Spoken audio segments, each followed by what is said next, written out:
This is Jordan Tower with JT News. Make sure you smash that like button, smash that subscribe button. Okay, so Flav, okay, he was kicked out of the Rockefeller tree lighting ceremony.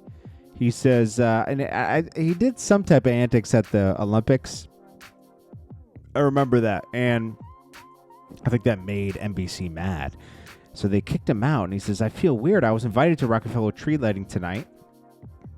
He didn't spell tonight right.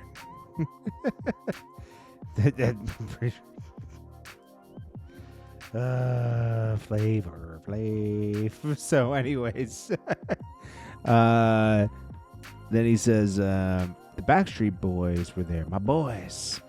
And it was in their dressing room. Security came up to me and said, NBC does not want me in the area, and I needed to leave. At the same time, their social media woman came up to me and asked to capture social content. What did I ever do to NBC or anyone? All I ever do is try to spread joy and love, and I think I did that for the NBC at the Olympics. He did. I just don't understand why they did that. And he says, I deleted the tweet, but my spirit is broken. Okay, Flav.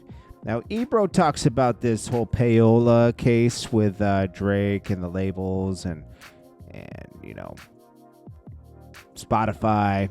And back in the day, Hot 97 used to get investigated a lot for PAYOLA. And they were just clever in the way they took the money. Okay? That's all. Ebro's he says he hasn't because he's like, that reserves me the right to say your music sucks. Nah. It's always pay to play. There's a reason why independent artists don't get much play on Hot 97. And mind you, Ebro used to be the program director. I don't know if he still is. I know he has a show up there, but you know, he's the reason why New York music fell off. He started introducing all the down south, Texas. You know, he stopped playing New York music. Promise you. Promise you, okay? And that was all due to, obviously, checks were being cut. They have clever ways of taking it through foundations and different ways where you can't track it. It's not specific. You're not going to write a check for playing my record. Come on, it doesn't work like that, okay? It just doesn't work like that. And he says there's never been a uncovering of that. Yeah, he's basically telling you, you're not going to catch us. You're never going to catch the PAYOLA. That's what he's telling you in this clip. He's not telling you, oh, there's nothing going on with it. He's just telling you you'll never be able to prove it, Drake. That's basically what it is. What is Stephen A. All Stephen A. Smith does now is I see clips of him talking about rap and hip hop. But he's a sports guy. He got $120 million to talk about sports. But he's over here talking about this and that. It's like, Stephen A. Smith, stay where you're at. He's like, yo, in hip hop, you don't take it to court. You take it to the streets or the booth. He says the booth, then he says the streets. It's like, Stephen A. Smith, stop. Please stop, okay? Just because, you know, you listen to the tracks doesn't mean you understand everything that's going on here, you know? And I don't even want to hear him talking about it. And then he's talking about, it really bothered Drake, my segment the other day. Drake ain't react publicly. He says, don't ask me how I know. I just know. You want to be in the conversation and all that. Nobody cares. Nobody cares, to be honest. Lil Durk has a snitch in his crew, for sure.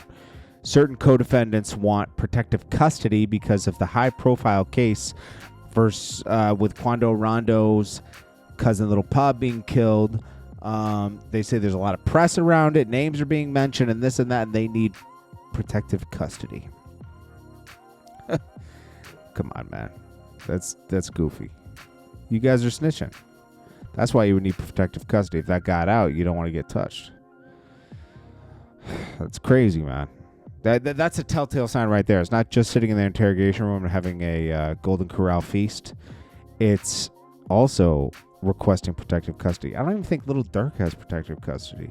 I think they force him in protective custody probably because he's famous, but he's not requesting it. But the other guys are. Andrew Schultz weirdly talks about he's like, I could take Kendrick Lamar and do whatever I wanted to him. I could treat him like a rag doll. I could take advantage of him. Whoa. He said a lot of pause moments. I don't know why he's talking like that. It is a little funny because Kendrick Lamar is so tiny If you look at him next to Taylor Swift, he looks like a mini man, a miniature person. Let me see if I can find that. Did I take a picture of it? Oh yeah, right here. Look at this. It looks like he's like 4'11", 5'2". Because Taylor Swift isn't that tall. She's tall, but not that tall.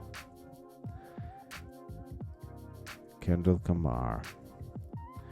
Anyways, this is Jordan Tower with JT News. Make sure you smash that like button, smash that subscribe button. I'll check you guys in the next one. Peace. Jordan Tower.